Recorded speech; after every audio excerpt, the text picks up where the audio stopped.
કેશોદમાં એક શખ્સ સામે લેન્ડ ગ્રેબિંગની ફરિયાદ નોંધાઈ હતી. કેશોદ પોલીસ મથકે ગલાભાઈ સુરાભાઈ ખાંભલા સામે ફરિયાદ નોંધવામાં આવી હતી.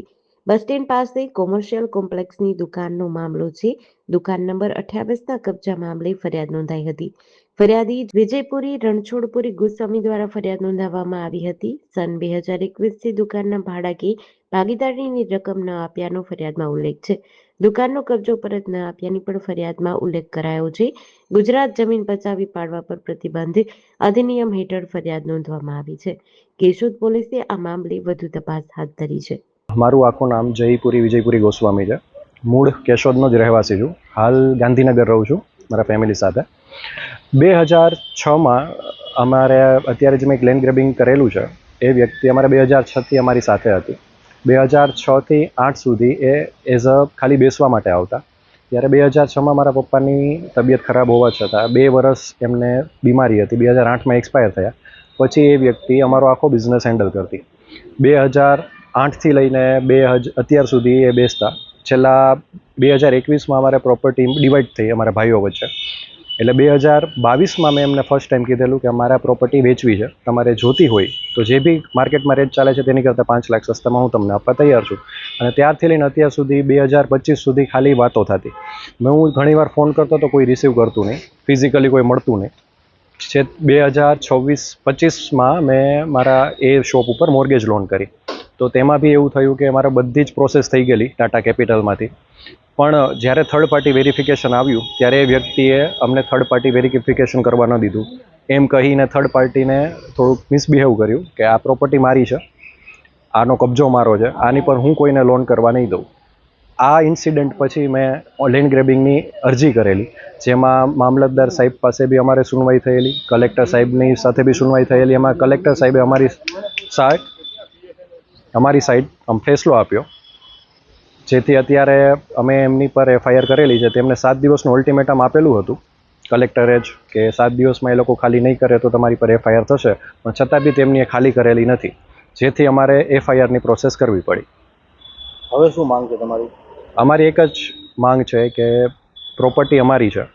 એટલા ટાઈમથી 4 વર્ષથી અમે એમને સમય આપેલો લેવા માટે, પણ છતાં બી કોઈ એમાં ડેવલપમેન્ટ થતું ન હતું. મારી જ પ્રોપર્ટી ઉપર મારે જ લોન કરવી હતી તો બી મારે એમને રિક્વેસ્ટ કરવી પડી હતી. રિક્વેસ્ટ કર્યા છતાં એ લોકોએ મને લોન કરવા લેવા દીધી નથી. એટલે જેથી અમારે અલ્ટિમેટ આ કદમ ઉઠાવવું પડ્યો. મારે અત્યારે એક જ ડિમાન્ડ છે કે મારે કોઈ સમાધાન નહીં, મને એ દુકાન પ્રેમથી ખાલી કરી દે. આપણે હજી બી એમની સાથે પ્રેમથી જ છે કે હજી જો પ્રેમથી ખાલી કરી દેતા હોય તો અમને કોઈ ઇસ્યુ નથી, બાકી એફઆઈઆર થઈ જશે. જૂનાગઢ જિલ્લા લેન્ડ ગ્રેબિંગ કમિટી દ્વારા કેશોદ નગરપાલિકા વિસ્તારમાં બસ સ્ટેન્ડની સામેના કોમ્પ્લેક્સમાં આવેલ દુકાન બાબતે લેન્ડ ગ્રેબિંગ કમિટીમાં અરજી કરનાર જયપુરી ઉર્ફે કાનો વિજયપુરી ગોસ્વામી, જે મતલબ ગાંધીનગરના રાંદેસન રહે છે, તેમના દ્વારા છે એ કમિટીમાં અરજી કરવામાં આવેલી કે બસ સ્ટેન્ડ પાસે આવેલી કોમ્પ્લેક્સમાં 24 નંબરની જે દુકાન છે તે તેના વડીલોપાર્જિત હોય અને સબ રજિસ્ટ્રાર કચેરીમાં આ જે દુકાન છે તેને તેના નામે દસ્તાવેજ કરી આપેલા હોય અને હાલ આ દુકાન સ્વતંત્રપણે તેના નામે હોય. પરંતુ વર્ષ 2008થી આ દુકાનમાં તેના જે ફરિયાદી છે જયપુરી ગોસ્વામી, તેના પિતાજી જીવિત હતા તે સમયે તેની દુકાનમાં કામ કરનાર ગલાભાઈ સુરાભાઈ ખાંભલા, જે કેશોદના,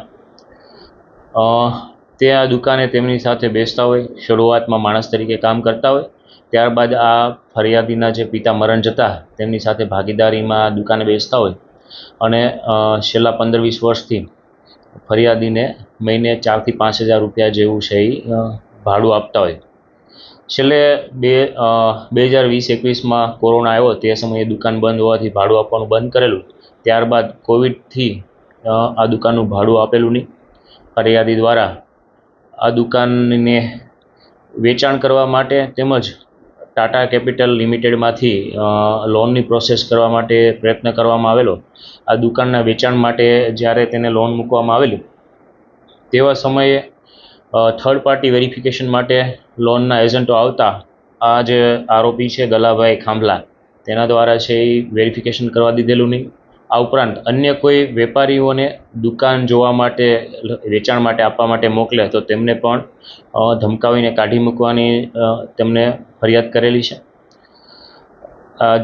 કેશોદ પોલીસ સ્ટેશનમાં આ બાબતે ગુજરાત લેન્ડ ગ્રેબિંગ એક્ટની કલમ 4, 2, 3, 5A અને C મુજબ છે ગુનો દાખલ કરવામાં આવેલો છે.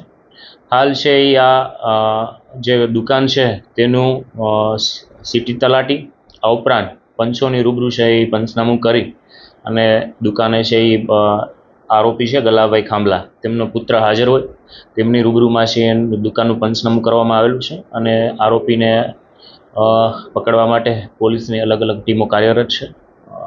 જે લેન્ડ ગ્રેબિંગ એક્ટનો જે જોગવાઈ છે તે મુજબ 30 દિવસમાં નામદાર કોર્ટમાં રિપોર્ટ કરવાનો હોય છે. તો ખૂબ જ ઝડપથી છે આ ગુનાની તપાસ થયા બાદ નામદાર કોર્ટમાં રિપોર્ટ કરવામાં આવશે. દુકાનનો ગેરકાયદેસર રીતે કબજો અત્યારે આ જે ગલાભાઈ ખાંભલા છે તેમની પાસે છે. ફરિયાદીના જણાવ્યા મુજબ 2021 બાદ તેમને કોઈપણ પ્રકારનું ભાડું એટલે કે જે રેન્ટ ચૂકવવાનું હોય તે ચૂકવેલા નથી. ફરિયાદી દ્વારા અવારનવાર આ દુકાનના વેચાણ માટે બીજી કોઈ થર્ડ પાર્ટીને વેચાણ માટે પણ રજૂઆત કરવામાં આવેલી. આરોપીને સમજાવવા પણ પ્રયત્ન કરવામાં આવેલા. આરોપીને જો દુકાન જોતી હોય તો તેને પણ અન્ય લોકો કરતાં સસ્તા દરે આપવાની પણ તેને વાત જણાવેલી, પરંતુ આરોપી કોઈપણ સંજોગોમાં છે આ દુકાનનો કબજો છોડવા માગતો ન હોય એટલે ફરિયાદી એ છે લેન્ડ ગ્રેબિંગ કમિટીમાં પોતાના ડોક્યુમેન્ટ રજૂ કરતા કમિટી દ્વારા છે લેન્ડ ગ્રેબિંગનો ગુનો દાખલ કરવાનો નિર્ણય લેવામાં આવેલ છે. જેડીસી ન્યૂઝ સાથે શોભના બાલશ, કેશોદ.